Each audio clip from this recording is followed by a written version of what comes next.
우리가 가지고 있는 모든 근심과 걱정과 괴로움과 아픔과 남이 모르는 억울함과 이 모든 것들이 원칙적으로 다 해결되는 때가 언제입니까?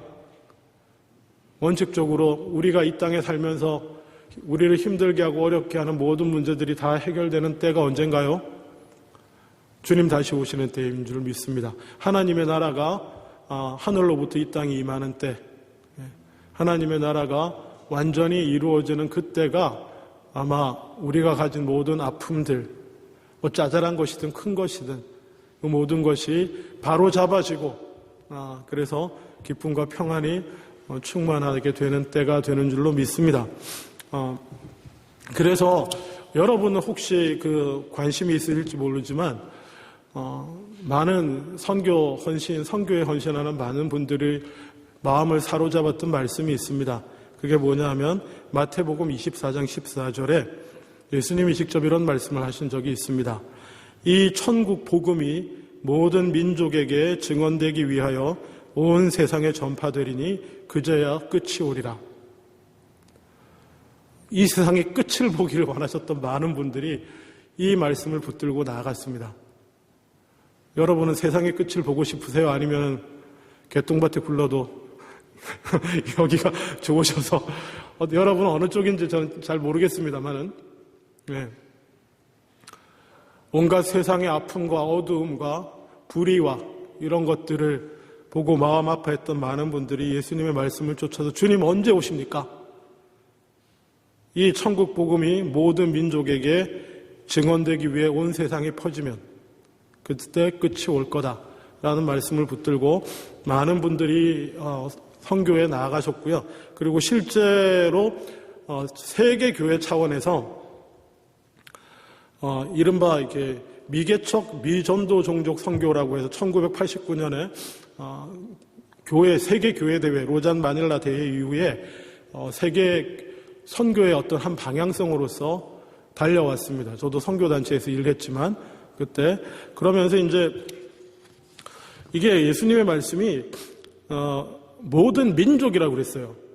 모든 사람이 아니고 모든 개인이 아니고 모든 민족에게 하나님 앞에서는 민족 단위로 불려지는 경우도 많이 있는 것 같은데 어쨌건 모든 민족에게라고 하는 이것 때문에 선교의 목표를 어떻게 잡았냐면은 특히 문서 선교하시는 분들 중에 성경 번역에 또 많이 뛰어들었습니다.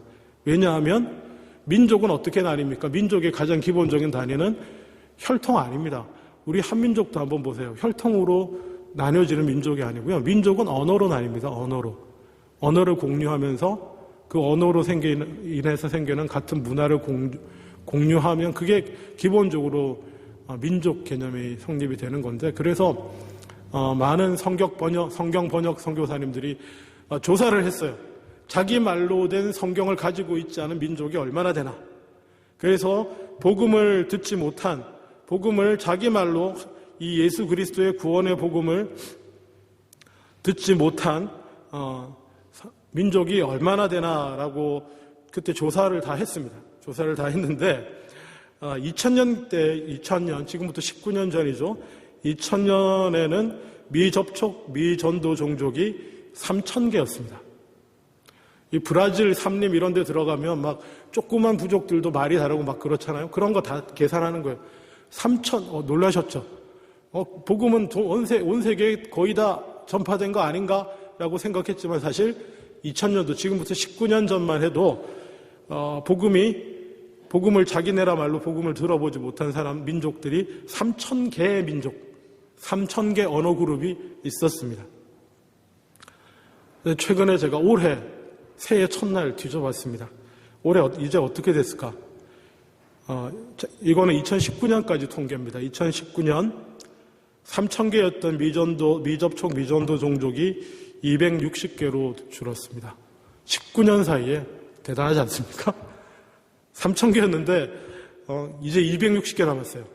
19년 동안 90%의 미전도 종족에게 복음을 자기네라 말로 한 겁니다. 그리고 더 놀라운 사실은 이제 다시 또 이 대회에 모이신 분들의 얘기가 올해 끝난다. 2020년도에 나머지 260개 끝난다. 거의 확실합니다. 미전도 종족, 나머지 260개는 올해 다 끝납니다. 자, 여러분, 주님 다시 오실까요? 네. 어떻게 생각하세요? 놀랍죠? 하여튼 저도 깜짝 놀랐어요. 저도 학생 시절에 헌신했었고 쭉 오면서 이렇게 기도는 하지만 잊어버리고 있었는데 일이 이렇게까지 진행된지 몰랐어요. 260개 남고 올해 끝입니다. 다 끝납니다. 근데 저는 그렇게 생각하지 않습니다. 번역 다 돼서 복음 다 들려주면 끝났다. 그러면 주님 다시 오실 것이다. 아니요, 그렇게 저는 생각지 않습니다. 그때도 좀 회의적이었지만 지금도 마찬가지입니다. 차라리 이렇게 이해하는 게 낫겠습니다.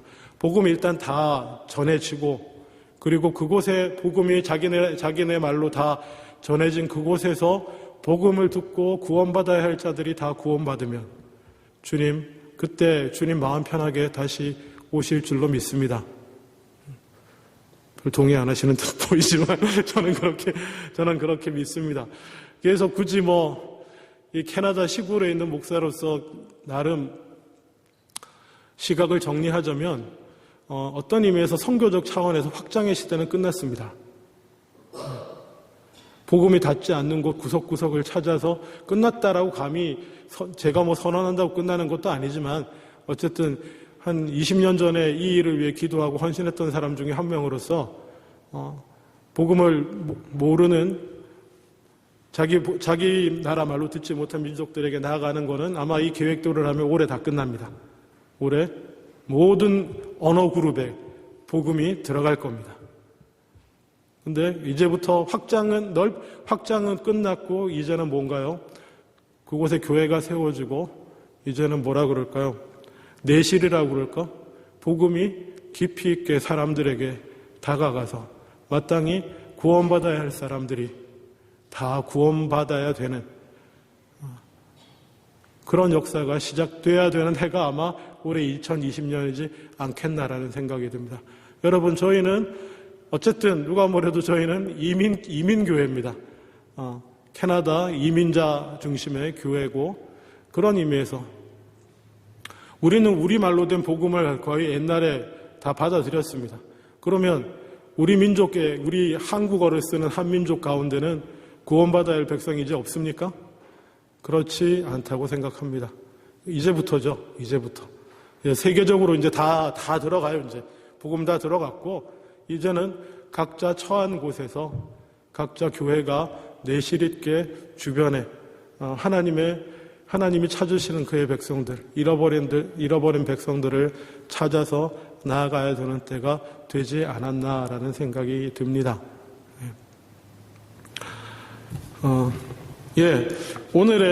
여러분, 올해 역시 새해는 뭐든 조금씩 바뀝니다. 주보 한번 보세요. 뭐가 바뀌었습니까? 주보 표지 바뀌었죠? 얼마나 감사한지. 우리 김종 집사님 올해도 이렇게 우리가 부탁도 안 드렸는데 미리 연락 주셔서 목사님 빨리 주제 정하셔서 보내주시면 작업하겠다고 이렇게 해주셔서 또 표지를 바꾸어 주셨어요. 그래서 올해의 주제는 다 함께 읽어보겠습니다. 올해 표 다 함께 읽을까요? 시작.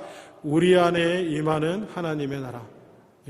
그리고 주제 구절은 오늘 설교 말씀 본문입니다. 누가복음 17장 21절의 말씀. 또 여기 있다 저기 있다고도 못하리니 하나님의 나라는 너희 안에 있느니라. 아멘. 이러저러한 배경, 역사적인 선교적인 배경 하에서 우리의 올해 표어에 따라 우리 안에 하나님의 나라를 세워가기를 주님의 이름으로 축원합니다. 그리고 이게 참 어떻게 보면 하나님의 나라라는 것에 대해서 아주 중요한 본문이거든요. 예수님 당시에도 그때 구약의 이스라엘 사람들, 유대교를 믿는 구약 성경만 받아들이고 이렇게 믿는 사람들도 하나님의 나라에 대한 꿈이 있었어요. 천국에 대한 꿈과 소망이 있었고, 그래서 오늘 예수님한테 질문하는 사람들도 누굽니까? 구약을 열심히 배웠던 공부하는 바리새인들이잖아요. 당신 보니까 못해도 하나님이 보내신 선지자 같은데, 그리고 당신의 메시지는, 예수님의 메시지는 무엇입니까? 회개하라, 하나님의 나라가 가까웠다. 하나님의 나라가 가까웠다고 그렇게 선포하고 다니시는데 도대체 그러면 하나님의 나라는 어디 있습니까? 그때 예수님의 대답이에요. 하나님의 나라는 볼 수 있게 임하는 것이 아니다. 이 얘기는 무슨 얘기입니까? 예수님한테 질문 던진 사람들은 뭘 기대하고 있었다는 거예요? 하나님의 나라는 눈에 보이게 뭔가 휘황찬란하게 지금 우리 눈앞에 뭔가 되는 것처럼, 지금 로마가 이렇게 하나님의 백성을 짓밟고 있는데 이 로마를 물리치면서 뭔가 번개가 치든지 화염비가 쏟아지든지 어쨌든 로마인들을 놀래켜서 도망가게 하든 하여튼 뭔가 일어나야 되는 것이 아닙니까? 그렇지 않다는 것입니다. 볼 수 있게 우리 시각으로 볼 수 있게 임하는 것이 아니라는 것입니다. 그리고 또 여기 있다 저기 있다 할 수도 없다는 겁니다. 이게 무슨 말일까요? 여기 있다 저기 있다 할 수도 없다. 여기 있다 저기 있다는 이곳에 있다는 게 아닙니다. 어떤 다른 곳에 있어서 우리가 거기로 가든지 어떻게 그곳에서 오든지라는 이런 개념보다 그런 개념이 아니라는 것입니다. 기본적으로 하나님의 나라는 너희 안에 있다.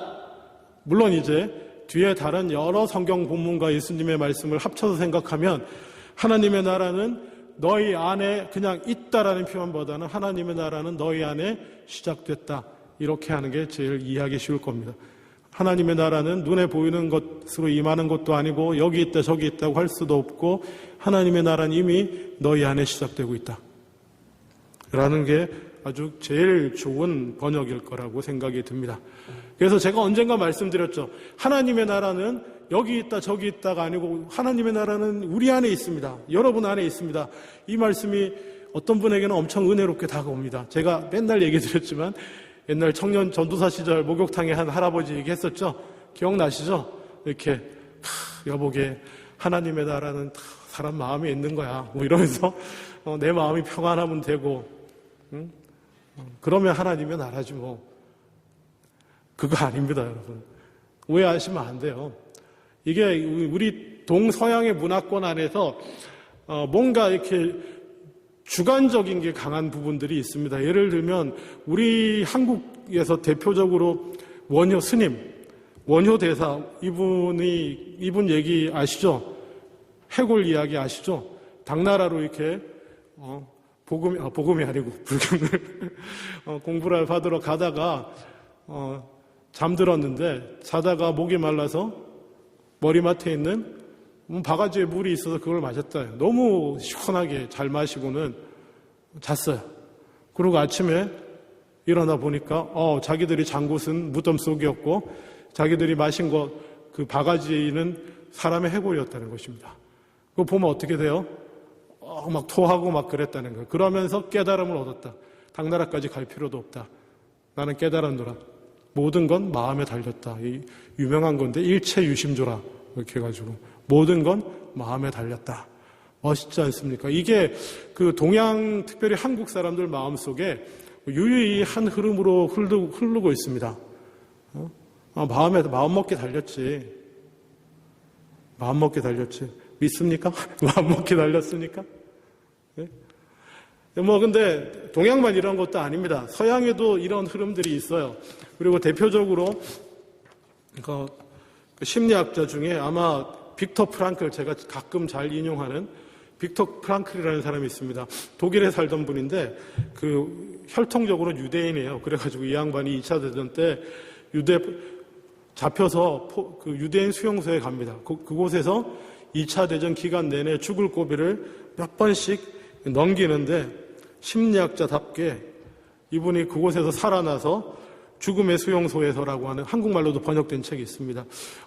기독교적인 관점에서도 꽤 의미 있는 심리학 책이긴 한데 거기 책을 쓰고 의미치료라고 하는 분야를 개척한 심리학자, 정신과 의사인데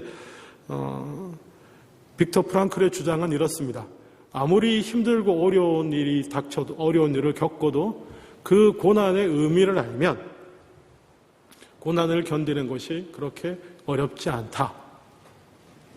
그럴 것 같지 않습니까? 이것도 일종의 마음먹기 달린 거예요. 마음먹기. 어떻게 생각하느냐에 따라서 고난을 이겨낼 수 있다. 어디서 많이 듣던 얘기 아닙니까? 오늘날 현대를 관통하는 메시지들 중에 하나예요. 힘들고 어렵지? 낙심하지 마. 마음 먹기 달렸어. 긍정적으로 생각해. 그런 거잖아요. 이게 물론 심리치료 방법에도 동원됩니다. 예를 들면 이 빅터 프랑클을 찾아왔던 환자 중에 한 분이 남자분인데 아내가 일찍 죽었어요. 너무 사랑했던 아내가 사별을 하고 그래서 아내를 잃은 것 때문에 너무 심리적으로 힘들어하고 어려워하고 괴로워하니까 이분이 이렇게 얘기를 했답니다. 잘 생각해 보십시오. 만약에 아내가 아니고 당신이 먼저 죽었다면 이 괴로움을 당신 아내가 혼자 남아서 겪었을 거 아닙니까? 위로가 되십니까? 이분이 위로를 받으셨대요. 그래, 내가 괴로운 게 낫지. 그 상황에 내가 먼저 죽고 아내가 남았으면 아내가 얼마나 힘들었겠나, 이런 생각을 하고 위로를 받았답니다. 이런 것들이에요. 내 심리 치료니 여러분, 하나님의 나라는 그런 거 아닙니다. 제가 누누이 말씀드리지만 하나님의 나라는요, 우리 머릿속에 상상 속에 그냥 우리 주관성 안에 있는 어떤 것이 아니고 하나님이 우리 밖에 살아서 역사하시듯이 하나님의 나라도 우리 밖에 이루어지는 어떤 것이에요.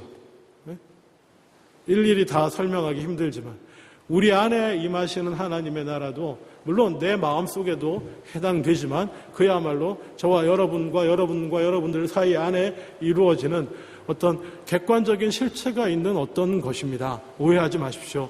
신앙을 알든 모르든 모르는 분은 더더구나 처음에 하나님을 믿으려고 할 때 무슨 불교의 깨달음과 비슷한 건가 마음의 평안을 주나 그런 것에 물론 평안과 기쁨을 줍니다. 우리 교회 이름이 기쁨의 교회잖아요.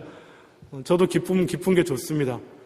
복음의 결국은 하나님 나라의 결국은 실제적으로 우리 삶에 우리 마음에 평안이 되고 기쁨이 되지만 그게 본질이 아니라는 거예요.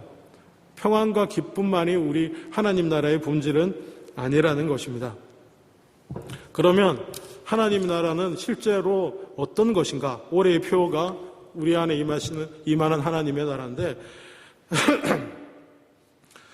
이 하나님 나라의 본질이 뭐겠습니까? 여러분 주기도문 아시죠? 마태복음 6장 9절 10절 예수님이 그러므로 이렇게 기도하라. 하늘에 계신 우리 아버지 이름이 거룩히 여김을 받으시오며 나라가 임하시오며 뜻이 하늘에서 이루어진 것처럼 땅에서도 이루어지다라고 하는 외우시죠? 얘들아 외우니? 주기도문. 자, 주기도문의 첫 번째 나오는 그 세 가지 내용에 하나님의 나라가 다 담겨 있다라고 봅니다. 예수님, 하나님의 아버지의 나라가 이루어지게 하는데 그 앞에 뭐냐면 하나님 아버지의 이름이 거룩하게 여김을 받으며 그리고 하나님의 뜻이 하늘에서 이루어진 것처럼 이 땅에서 이루어지는 것하고 그리고 하나님의 나라가 이루어지는 것은 같은 내용이에요. 하나님의 이름이 거룩하게 되고 높임을 받으시고 왕으로 섬겨지고 그리고 그 뜻이 이 땅 가운데 이루어지고 하는 거예요. 그래서 다 들으셔서 또 아시는 분은 아시겠지만 하나님의 뜻은 어떻게 이루어집니까? 하나님의 뜻은 무엇을 통해 이루어집니까? 뜻은 뭘 통해 이루어지나요? 예를 들면 이미 미국의 저저번 대통령 오바마죠. 오바마는 자기가 대통령이 되면 뭘 하겠다고 가장 크게 주장했고 그래서 대통령이 된 다음에 그거를 밀어붙여서 실현하고 끝냈습니까? 뭐죠? 미국의 의료보험제도 오바마 케어라고 하는 거잖아요. 그러니까 오바마가 자기가 대통령이 돼서 미국을 바꿔놓을 텐데 미국을 바꿔놓기 위해서 대통령이 돼서 한 일은 오바마 케어라고 하는 법에 사인을 한 겁니다. 그래서 그 법이 미국 안에서 실현되게 한 거예요. 그래서 오바마가 대통령이 되고 그 뜻을 이루었습니까? 못 이루었습니까? 이루어졌죠. 하나님의 뜻이 이루어진다고 하는 것은 세상의 통치자로서 왕으로서 하나님의 뜻이 이루어진다고 하는 것은 그의 법이 이루어진다는 것입니다. 그의 법이 정해지고 그의 법대로 사람들이 따른다는 것입니다. 캐나다가 캐나다인 이유는 무엇입니까? 이곳엔 캐나다 법이 적용되고 있기 때문에 그렇습니다. 국경 여행 가시지만 국경 넘어가면, 미국 넘어가면 거기서부터는 어디 법이 적용됩니까? 미국 법이 적용됩니다. 그래서 거긴 미국인 거예요. 그러면 하나님의 나라에서는 무슨 법이 적용돼야 하나님의 나라입니까? 하나님의 법이 적용되고 실천될 때 하나님의 뜻이 이루어진 곳이고 그곳은 하나님의 나라입니다. 캐나다 법이 실천되고 시행되면 거기는 캐나다입니다. 미국 법이 시행되고 실천되면 거기는 미국입니다. 그렇죠? 하나님의 나라가 시행되면 그곳이 하나님의 나라입니다. 출애굽기 19장 5절에 보면 세계가 다 내게 속하였나니 너희가 내 말을 잘 듣고 내 언약을 지키면 너희는 모든 민족 중에서 내 소유가 되겠고 6절 너희가 내게 대하여 제사장 나라가 되며 거룩한 백성이 되리라. 하나님의 말씀입니다. 어떻게 하면 너희가 내 백성이 된다고요? 하나님 나라의 백성이 하나님 말씀을 잘 듣고 율법 말씀을 지키면이요. 하나님의 나라의 본질은 뭡니까? 평안이 아니요, 마음의 평안과 기쁨이 아니요, 하나님 나라의 본질은 하나님의 법입니다. 하나님의 법이 시행되고 실천되는 곳이 그곳이 하나님의 나라입니다. 평안이 아니라 법이 먼저입니다. 우리가 조금 더 알아듣기 쉽게 말하면, 알아듣기 쉽나? 하여튼, 평안보다 의가 먼저입니다. 법은 의를 말하는 겁니다. 법이 실행된다는 건 공의가 이루어지고 의가 세워진다는 뜻입니다. 의가 먼저예요. 그래서 제가 자주 말씀드리지만 하나님의 나라는 먹는 것과 마시는 것이 아니고 뭡니까? 의와 평강과 희락입니다. 뭐가 제일 먼저 나와요? 의.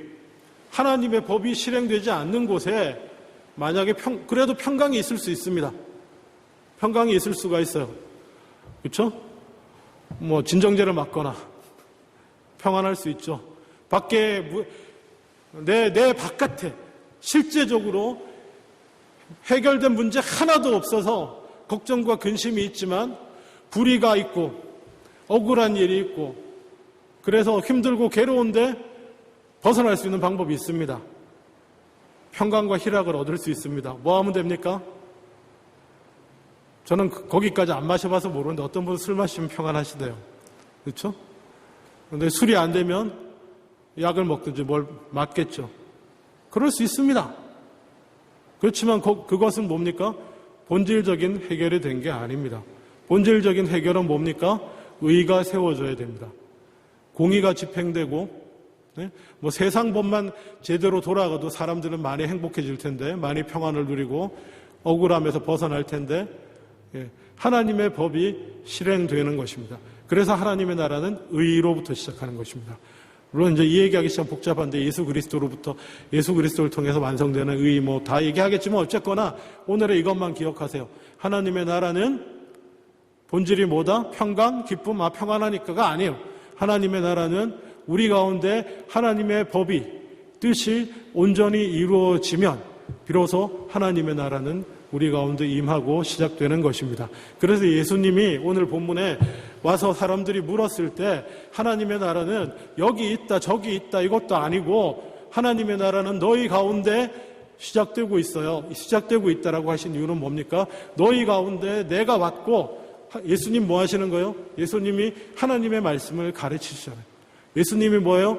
하나님의 뜻을 실행하면서 제자들을 가르치시면서 제자들이 하나님의 말씀에 따라 순종하고 살도록 산상수훈의 말씀도 모세는 십계명을 받았지만 예수님은 산 위에서 산상수훈의 말씀을 전하시면서 그리고 궁극적으로는 하나님을 사랑하고 이웃을 사랑하라는 말씀을 전하시면서 이렇게 나의 법을 지키고 따르는 자들이 생겨나기 시작한 이곳이 하나님의 나라가 이제 시작된 것이다라고 말씀하시는 것입니다.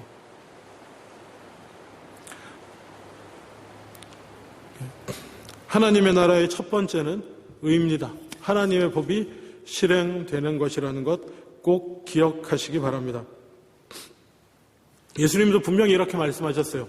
마태복음 5장 17절에 내가 율법이나 선지자를 폐하러 온 줄로 생각하지 말라. 폐하러 온 것이 아니요 완전하게 하려 함이라. 예수님의 사역의 본질 중에 하나도 하나님의 법을 완전하게 하는 것입니다. 구약의 법은 시대성을 반영하는 것입니다. 되게 간단하지만. 근데 그 율법의 본질들은 예수님을 통해서 본질은 완성되는 것입니다. 부모에게 효도하고 이웃을 도적질하지 않고 이런 것들은 다 뭡니까? 이웃사랑이라는 틀 안에서 정리되는 것이고, 나 외에 다른 신을 두지 않고 안식일을 지키고 하는 것, 하나님을 사랑한다는 그 말씀 가운데 그 본질이 완성되는 거예요.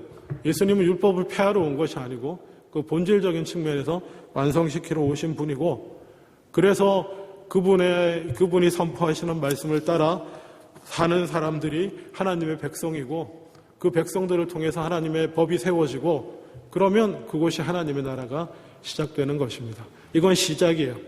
그렇지만 아직 완성된 건 아닙니다. 자, 그러면 우리 안에 이루어지는 하나님의 나라라고 할 때 우리는 지금 현재 교회에 속해 있지 않습니까? 하나님의 말씀을 순종하고자 믿고 따르고자 하는, 믿기 때문에 따르려고 하는 거예요.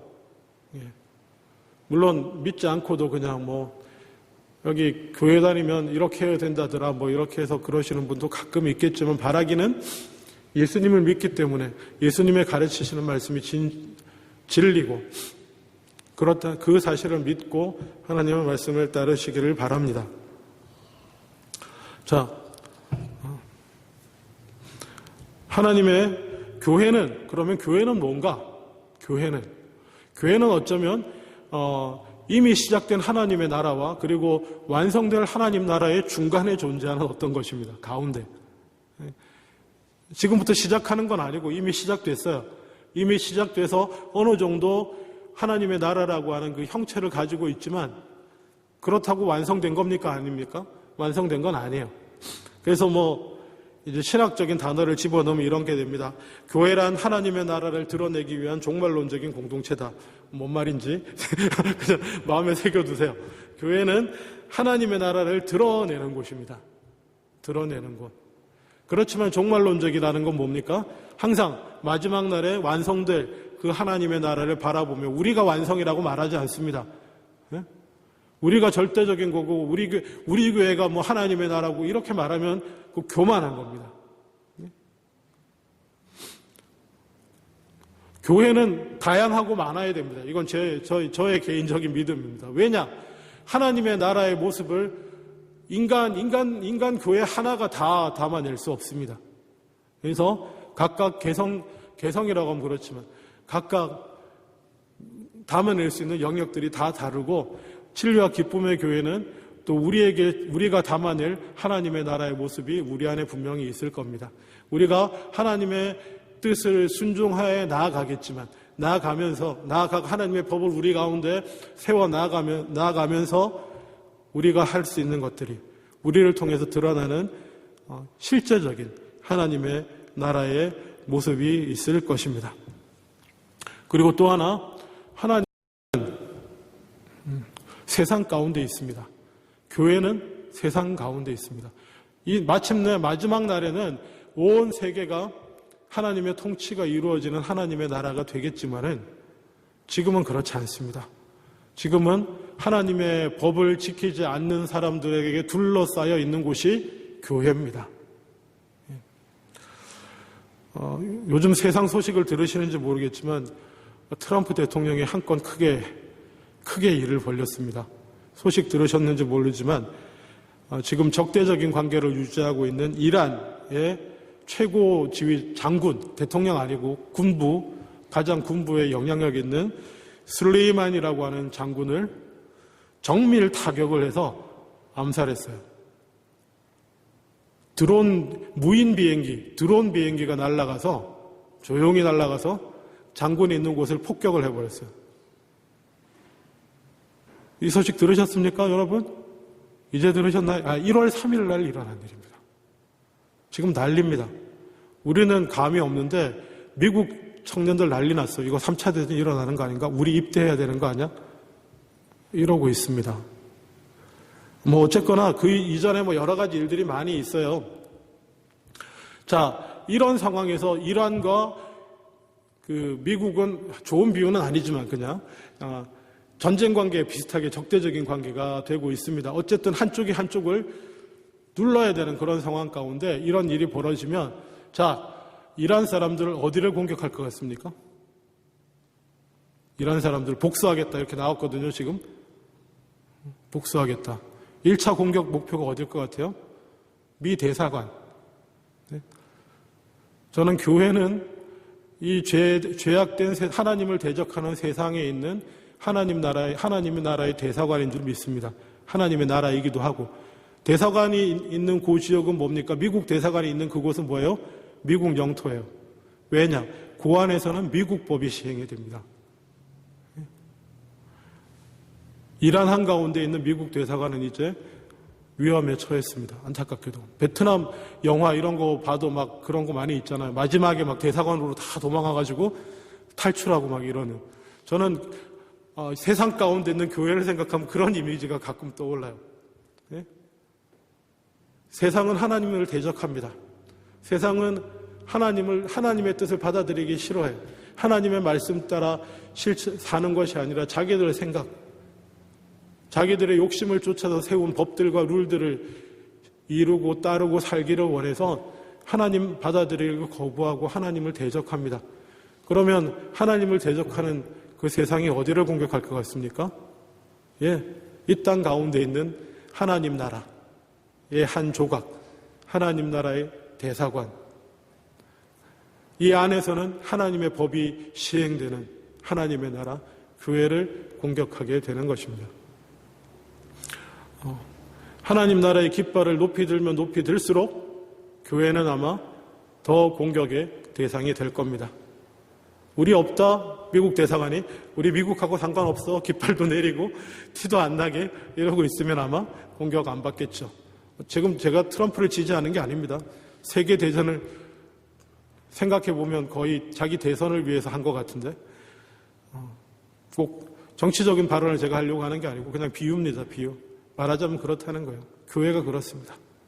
우리가 우리 안에 하나님의 나라를 법을 세우고 하나님의 나라를 이루어 가겠다라고 하는 것은 어떤 의미에서는 이제 세상의 핍박 가운데 우리가 서겠다라고 하는 의미하고도 통하는 일이 될 수 있습니다. 말씀을 맺기를 원합니다. 이 땅의 교회는 그래서 교회가 되기 위해 쓰려고 하면 하나님의 나라를 드러내기 위해서 어쩌면 전투하는 교회가 될 수밖에 없을 수도 있습니다. 우리가 총 들고 싸우는 거 아니고요. 뭐 말싸움 하자는 것도 아니고 가서 뭐 서로 막 토론하자 뭐 이런 것도 아니에요. 사실은 우리의 싸움이라는 건 뭐냐면 하나님의 법이 어떻게 드러나야 되겠습니까? 우리가 사람들과 맺고 있는 모든 관계 속에서 하나님의 뜻이 이루어져야 되는 줄로 믿습니다. 세상 사람들이 자신들의 관계성을 이익의 중심, 나한테 도움이 되나 안 되나, 저 사람은 나한테 뭘 줬나, 아니면 저 사람은 나한테 뭘 가져갔나, 저 사람은 나한테 어떤 도움을 줄 수 있나, 이런 것에서 보고 재고한다면 우리는 하나님의 사랑의 관점에, 하나님의 말씀에 따라 모든 사람들을 사랑하고 동등하게 대하고 섬기는 그런 법을 시행하는 것입니다. 이거 큰 싸움이에요, 여러분. 큰 싸움. 나를 말이에요, 나를 순전히 뭐 빼먹을 거 없나, 도움받을 거 없나, 이런 관점에서 나를 쳐다보면서, 나한테 가까워서 항상 뭐 웃는 얼굴로 좋은 말로 대하고, 이렇게 딱 이렇게 이거 뭐라 그러죠? 이렇게 잘 해놓고 나중에 필요하면 와서 부탁 뭐 해야지. 이렇게 나를 대하는 사람을 처음부터 끝까지 다 보이지만 하나님의 사랑과 인내로, 왜? 사랑하라고 했으니까. 응? 이쪽 뺨을 때리면 이쪽 뺨도 주고, 버섯을 달라 그러면 속옷도 주라고 하셨으니까. 그러고 사는 게 전쟁인 줄로 믿습니다. 그게 전쟁이에요. 그렇게 전투하는 것입니다. 저쪽이 패할 때까지. 우리가 이길 때까지 그렇게 싸워야 되는 거예요. 처음에는 바보 아니야? 아니면 아마 즐거워할 거예요. 내 작전이 통했네. 앞에서 내가 얘기 좀 잘해주고 뭐 이렇게 쫙 하니까 뭐 간도 빼주려고 그러네. 네 때문에 그런 거 아니거든. 내가 예수 믿어서 그런 거거든. 네 속 다 보이지만 나는 예수님 때문에 그러는 거거든. 그렇게 싸우는 거예요. 그렇게 승리하는 겁니다. 내 의식과 내 삶, 모든 부분에서 하나님의 뜻을 먼저 세워나가는 것. 그게 하나님 나라가 우리 안에 임하고 그리고 세워져 나가고 확장되어 나가는 것이 될 줄로 믿습니다. 올 한 해, 그동안에도 조금씩 다 해왔지만 올 한 해 열심히 더 이 일을 향해 같이 수고하며 달려갈 수 있기를 주님의 이름으로 축원합니다. 기도하겠습니다.